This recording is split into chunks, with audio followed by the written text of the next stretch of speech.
Hi, I'm Dr. Zirianis, and welcome to this edition of OSD Go Read First Chapter Fridays. On today's episode, we are going to read a part of the first chapter of A Heart in a Body in the World by Deb Coletti.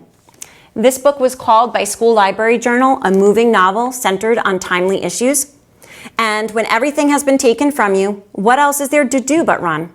So that's what Annabelle does. She runs from Seattle to Washington, D.C., through mountain passes and suburban landscapes, from long, lonely roads to college towns. But no matter how hard she tries, she can't outrun the tragedy from the past year or the person that haunts her. So we're going to take a look at a few pages of the first chapter of this book. It's a great first chapter, just a little long. Annabelle Agnelli is trying to hold it together in the parking lot of the drive-in. After what just happened, she's stunned, frozen, and then imagine it. Annabelle's wrecked self suddenly takes off like a lightning bolt. She's clutching the white bag, which has the unfortunate word stamped across it in orange. Her burger is still warm. She's holding the Coke, too, which sloshes like a stormy sea as she tries to outrun the bad visions of the recent past. French fries spring loose in the bag and shake around like a maraca. Of course she's heard the saying, a journey of 1,000 miles begins with a single step. Coach Kwan had a poster of it in his office. It shows the silhouette of a girl at sunset running up a steep mountain path, and it's all clouds parting and God rays shining down and purple mountain majesties. There is no panic and drop napkins and hair flying. That poster does not look like this. Where is she going? No idea. Why is she going? Well, sometimes you just snap. Snapping is easy when you're already brittle from the worst possible thing happening. It's easy when you're broken and guilty and scared. You snap just like that, like the snap has been waiting around for the right moment. So now Annabelle Agnelli is no longer trying to hold it together in the drive-in parking lot. She's lost it, utterly lost it. She's ditched her car entirely, and she's jogging down the sidewalk, fast, at a really good clip. Coach Kwan would be proud. She's getting sweaty and her mind is swirling, and it's all a little unhinged for the straight-A student that she is. She's a good and nice person who keeps things together, but that has been a big job. An enormous job, a job that's way too big for her lately.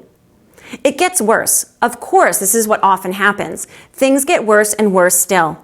A spiral follows gravity downward. She's been running for who knows how long, and it starts to get dark. It's metaphor darkness, but it's also just the truth. Night falls. Big clouds across the sky threatening rain. So many things are falling. Night, rain, the last of the stuff holding Annabelle Agnelli together. She's halfway down Seattle's busy thoroughfare, Broadway. Then she turns down Cherry, and before she knows it, Annabelle is on the path that hugs Lake Washington. It's March, which means that the sun goes down around 5:30. She has no idea what time it is, though. People with hunched shoulders and their jacket hoods are up walking. They're dogs. Little dogs and big dogs are pulled and yanked. There's no time for luxurious sniffing with the sky that black. There's a bicyclist or 2 or 20 speeding home after work, their wheels zizzing by her. Backpacks are slung over their shoulders. Their tight, shiny bike pants shoot past, meteor streaks of luminescent yellow. Streetlights plank on. She keeps running. There's a little pit-pat of rain, nothing major. Their burger bag is gone. In a trash can, she hopes, so she can't say for sure. But Annabelle still has the Coke, and her purse bangs against her side. She stopped by the drive-in after hanging out with Zacho and Olivia, and so she's wearing her jeans and a sweater, and she's way, way too hot. Her jacket is in the car. Her regular running clothes and shoes are back at home. None of this matters. Now she's past Leshy and then Seward Park, and it's a little creepy out that way, with the lake deep indigo and the big evergreens shaking their boughs overhead. This is the thing she wants to outrun, the creepiness.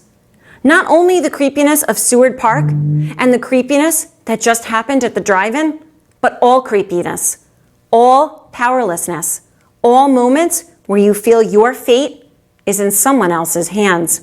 Seriously, she should not be running in this part of the city at night. People get hurt here, robbed, killed. She feels a weird fearlessness. Whatever. Come and get me, she thinks. Do you think I care? Then she thinks something else. I could keep going and going and going. So I hope you enjoyed that part of the first chapter of A Heart and a Body in the World. If you like it, check it out in the Oceanside High School Library. And thank you for joining me on this episode of OSD Go Read First Chapter Fridays. Thank you.